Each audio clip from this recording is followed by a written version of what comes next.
হরিয়ানা নামটা শুনলেই কি মনে হয়? মহাভারতের কুরুক্ষেত্র, তাই না? দুধ দইয়ের দেশ, একদম ঠিক। কিন্তু জানেন, এই চেনা পরিচয়ের বাইরেও একটা অন্য গল্প আছে, একটা আধুনিক অর্থনৈতিক শক্তির গল্প। কিন্তু প্রশ্নটা হলো, আজকের দিনে হরিয়ানার এই যে এত উন্নতি, এর আসল ইঞ্জিনটা কি? শুধু কি কৃষি, নাকি ইতিহাস? না, এর উত্তরটা লুকিয়ে আছে তার শহরগুলোর মধ্যে। চলুন আজ সেই গল্পটাই জানা যাক। তো এই পর্বে আমরা ঠিক কি দেখব?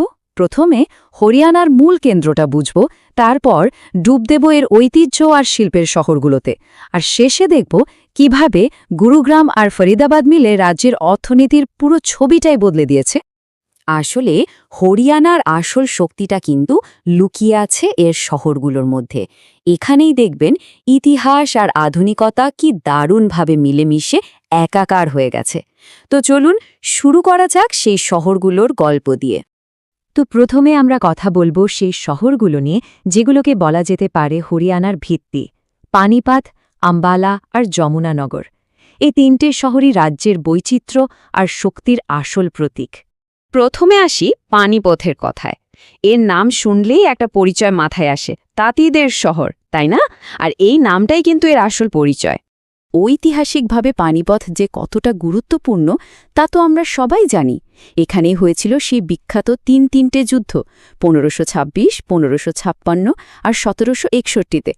এই যুদ্ধগুলো শুধু হরিয়ানা নয়, গোটা ভারতের ইতিহাসকেই কিন্তু একটা নতুন মোড় দিয়েছিল। জানেন, এর প্রাচীন নাম ছিল পাণ্ডুপ্রস্থ। মহাভারতে পাণ্ডবরা যে 5টা গ্রাম চেয়েছিল, এটা তার মধ্যে একটা। আর আজকের পানিপথ হল টেক্সটাইল রিসাইক্লিংয়ের একটা গ্লোবাল হাব।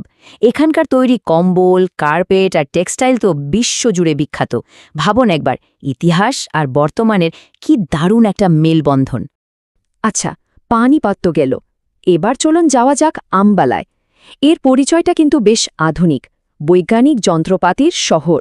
কিন্তু এই মডার্ন নামের পেছনেও একটা দারুণ প্রাচীন ইতিহাস লুকিয়ে আছে। ভাবতে পারেন, 14 শতকে রাজপুতদের তৈরি করা এই শহরটা আজ আঁকা ভারতের প্রায় 40% সায়েন্টিফিক ইনস্ট্রুমেন্ট তৈরি করে। শুধু তাই নয়, এর সিমেন্ট ইন্ডাস্ট্রিও বেশ বড়। আর ঐতিহাসিক দিক থেকে দেখলে শ্রী অম্বিকা দেবী মন্দির আর শ্রী মাঞ্জি সাহেব গুরুদ্বারাও এই শহরের পরিচয়ের একটা বড় অংশ। আমাদের এই ফাউন্ডেশনাল শহরগুলোর লিস্টে শেষ নামটা হলো যমুনানগর।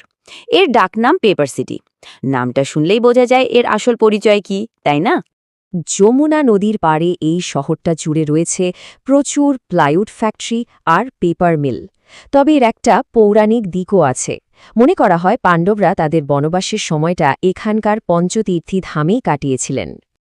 তো এই তো গেল ভিত্তিপ্রস্তরের গল্প। এবার চলুন রাজ্যের আসল অর্থনৈতিক পাওয়ার হাউসগুলোর দিকে। আর সেই লিস্টে প্রথম নামটাই হল গুরুগ্রাম, মানে ইন্ডিয়ার মিলেনিয়াম সিটি। একে আবার নর্থ ইন্ডিয়ার আইটি হাব বা সাইবার সিটিও বলা হয়। আজকের দিনে গুরুগ্রাম মানেই হল একটা বিশাল কর্পোরেট আর ফিনান্সিয়াল সেন্টার। চারিদিকে শুধু উঁচু উঁচু বিল্ডিং আর দারুণ আধুনিক লাইফস্টাইল। মজার ব্যাপার হলো, একসময়ের নাম ছিল গুরগাঁও। নামটা এসেছে গুরু দ্রোণাচার্যের থেকে, মানে গুরুর গ্রাম, যেখানে তিনি পাণ্ডব আর কৌরবদের শিক্ষা দিতেন। আর আজ সেই গ্রামটাই হয়ে উঠেছে ফরচুন 500 কোম্পানির গ্লোবাল হাব। মানে কি অবিশ্বাস্য পরিবর্তন, ভাবা যায়? অর্থনীতির কথা যখন উঠলই, তখন বলি গুরুগ্রাম কিন্তু ভারতের 3য় সর্বোচ্চ পার ক্যাপিটা ইনকামের শহর। এখানকার মানুষের গড় বার্ষিক আয় প্রায় 7 থেকে 9 লাখ টাকা। মানে বুঝতেই পারছেন অর্থনৈতিকভাবে শহরটা কতটা এগিয়ে। এর অর্থনৈতিক শক্তিটা বুঝতে গেলে কয়েকটা সংখ্যা দেখি চলুন। এখানে 4.5 লাখের বেশি ট্যাক্স পেয়ার আছেন। 300-র বেশি কোম্পানি প্রতি বছর 400 কোটি টাকারও বেশি ট্যাক্স দেয়। আর সবচেয়ে ইন্টারেস্টিং তথ্যটা হলো, গোটা ভারতে প্রতি স্কোয়ার কিলোমিটারে সবচেয়ে বেশি প্রফেশনাল মানুষ কিন্তু এই গুরুগ্রামেই থাকেন।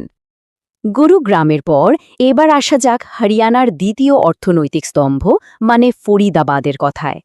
এটা রাজ্যের সবচেয়ে বড় শহর আর এখানকার মেন ইন্ডাস্ট্রিয়াল হাব। শহরটার নাম হয়েছে বাবা ফরিদের নাম থেকে। আর এটা বিখ্যাত মূলত tractor, motorcycle, auto parts, refrigerator এই সব কিছুর প্রোডাকশনের জন্য। এখানেই শেষ নয়, মেহেদি বা হেনা উৎপাদন আর এক্সপোর্টের দিক থেকেও এটা ভারতের একটা বড় কেন্দ্র। ফরিদাবাদ কিন্তু খুব দ্রুত এগোচ্ছে, এখন এটা একটা স্মার্ট সিটিও বটে। আর এর আরেকটা বড় পরিচয় হল বিখ্যাত সুরজকুণ্ড মেলা। প্রতি বছর যে আন্তর্জাতিক ক্রাফটস মেলাটা হয়, সেটা ভারতের সবচেয়ে বড় হস্তশিল্প মেলা। আর এই মেলাটাই শহরটাকে একটা আলাদা কালচারাল আইডেন্টিটি দিয়েছে। তো আমরা গুরুগ্রাম আর ফরিদাবাদকে আলাদা আলাদা করে দেখলাম। এবার চলুন দেখি এই দুটো শহর একসাথে মিলে কিভাবে হরিয়ানার অর্থনীতির ইঞ্জিনটা চালাচ্ছে। এই তথ্যটা শুনলে আপনারা অবাক হবেন। হরিয়ানা টোটাল যা ট্যাক্স কালেকশন হয় তার প্রায় 50% মানে ঠিক অর্ধেক আসে শুধু এই দুটো শহর থেকে, গুরুগ্রাম আর ফরিদাবাদ। আর বাকি পুরো রাজ্য মিলে দেয় বাকি অর্ধেকটা। ভাবা যায়, মাত্র দুটো শহর মিলে পুরো রাজ্যের অর্ধেক অর্থনীতির ভার বহন করছে। আসলে এই দুটো শহর কিন্তু একে অপরের পরিপূরক, মানে একজন আরেকজনের শক্তি বাড়াচ্ছে। একদিকে গুরুগ্রামের আইটি আর কর্পোরেট সেক্টর, যা অর্থনীতিকে একটা মডার্ন পুশ দিচ্ছে, আর অন্যদিকে ফরিদাবাদের বিশাল ইন্ডাস্ট্রিয়াল প্রোডাকশন, যা রাজ্যের অর্থনৈতিক ভিতটাকে শক্তপোক্ত করছে। তাহলে দেখুন, গুরুর গ্রাম থেকে আজকের সাইবার হাব, আর এক সাধর নামের শহর থেকে আজকের ইন্ডাস্ট্রিয়াল জায়ান্ট। হরিয়ানার শহরগুলো তার ইতিহাসকে কিন্তু ভুলেনি, বরং সেটাকে সঙ্গে নিয়ে প্রগতির পথে এগিয়ে চলেছে। এই জার্নিটা সত্যিই অসাধারণ। তো সবশেষে একটা প্রশ্ন থেকে যায়, হরিয়ানার এই যে ডুয়েল ইঞ্জিন গ্রোথ মডেল, মানে দুটো শহরকে কেন্দ্র করে এই যে উন্নয়ন, এটা কি ভারতের অন্যান্য রাজ্যগুলোর জন্যও একটা ভবিষ্যতের রাস্তা হতে পারে কি মনে হয়? এটা কিন্তু ভাবার মতো একটা বিষয়।